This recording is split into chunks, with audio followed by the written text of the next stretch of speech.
So guys, this is just a quick video. I want to make you understand some certain things in case you are thinking of moving to Spain.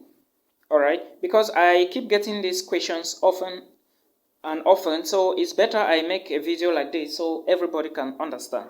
Now, if you are thinking of studying in Spain from 2022, understand that Spain is a country where the language is not one, alright? If you move to Spain, you may think that everybody in Spain is a Spanish citizen, but it is not like that. It's just that they have a, let me say, a diverse culture, which a lot of Spanish people always like to integrate in their language. For example, if you are living in Catalonia, you may think that there is no English speaking individual, all right? Because the language there in Catalonia is mostly the Catalan.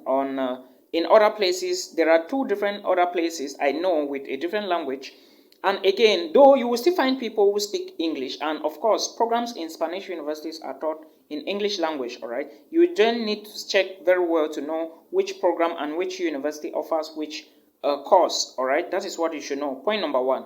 Point number two, if you must study in Spain, you should understand that if you are looking for universities, there are public universities, there are private universities, there are expensive schools, there are cheap universities. So what I would say is always look closer to the public universities, because there are universities in Spain that you can pay probably 1,300 a semester or a year even, all right?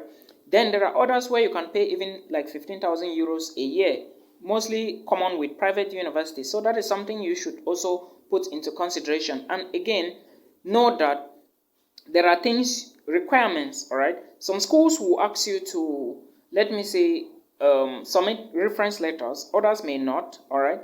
Then schools will also ask you to sit for an entrance examination, others may not. Then some other schools may even ask you to pay a deposit before you can get the admissions letter. So these are some of the things common with Spanish universities. Now, let me also make you understand that if you must study in Spain, you should understand that you also need a visa like any other person. All right? You need a visa. Then, a part of the visa, there are requirements you need to satisfy. The first requirements you need is the requirements to apply for a study position in any Spanish university. That one is a normal thing. Everybody understands that we must have requirement, or you must demonstrate all of that before you can apply for a program. For example, if you are applying for bachelor's degree, of course, the entrance qualifications into bachelor's programs in Spain are simply your high school documents, all right? So it doesn't matter where you are coming from, in as much as you have high school documents, it is perfect to go. All right, we already know what the high school documents are. Your WAEC, your ordinary levels. I'm yawning today a lot. I don't know why. Your ordinary level certificate. Then if you are going, or if you are applying for masters, you need your high school documents alongside your bachelor's degree transcript and the diploma or the attestation, all right, or the certificate. Let me put it this way. Every country has high school documents. Nigerians, they have WAEC. There are other countries like Ghana and other places that use the WESE certificate. So it's very common like that. Then, if you must apply for PhD in Spain, all right, know that, like I said, always make sure you have checked the course and you notice that the course is in English language before you apply, okay? That is what you should understand. Now, those of you who have been asking if you can live in Spain after your degree program is over, yes, it is very possible for you to live in Spain after your degree program is over. It is very possible like that. All right, but know that you can only live in Spain for maximum of 1 year after you graduate from university. Now, this is what you do. When you are about to graduate from school, you may need a working contract in order to remain in Spain, all right? But first, after the 1 year elapses, that is when you will need that document to remain in Spain, or probably your residence permit, all right? But if you are not able to get it, I would suggest, this is something I've done, people are doing it in Turkey and other places. If you are about to graduate from a Spanish university, it is good you enroll in another course, a short course, all right? Look for a cheaper short course, enroll in it, in as much as you know that your residence permit is going to expire anytime soon, all right? Or your papers, let me put it this way.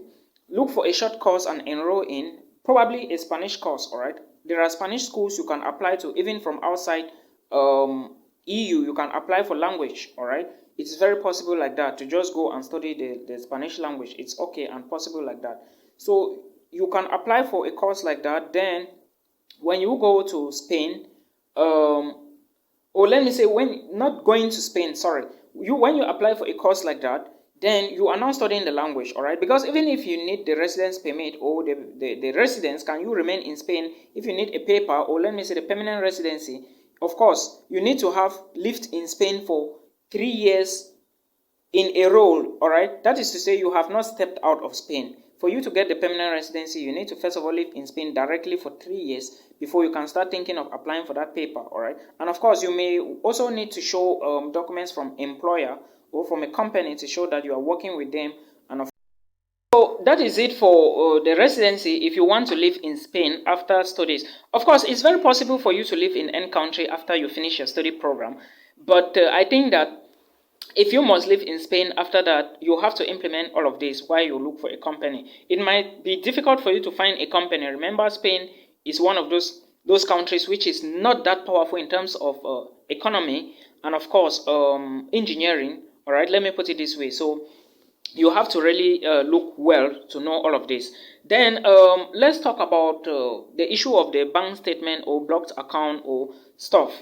Now, if you want to apply for a student visa to Spain or a Spanish student visa, you need to show proof that you have money in your own personal bank account. That is to say, you may print these documents, all right? You have to print the bank statement and present to the embassy. A lot of people are asking me if they can provide documents from sponsorships like companies.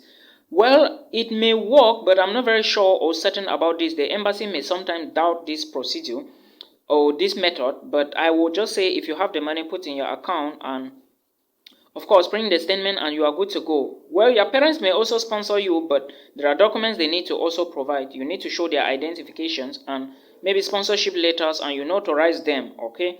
Then you present to the embassy. But if you are to show bank statement for your own account, the money that has to be in your account has to be equivalent to at least 8,000 euros. 8,000 euros, all right? It should be at least 8,000 euros. Don't say I didn't tell you.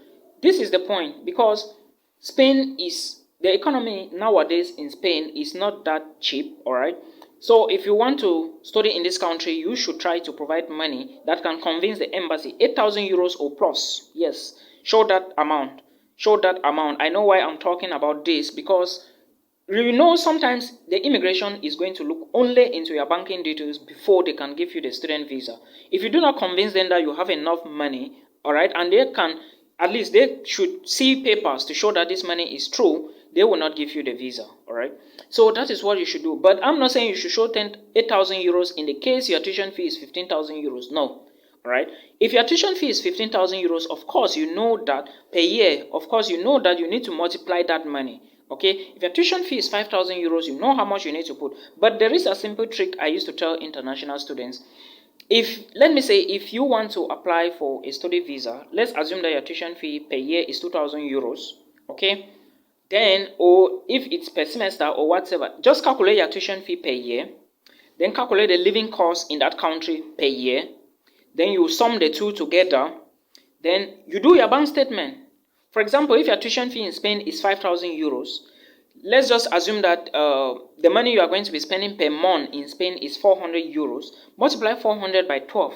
If you multiply 400 by 12, you add it to your tuition fee per year. All right, that money you are multiplying per month is money for your living expensive, okay? Your accommodation, your feeding, and all the rest. Multiply the money, add to your tuition fee.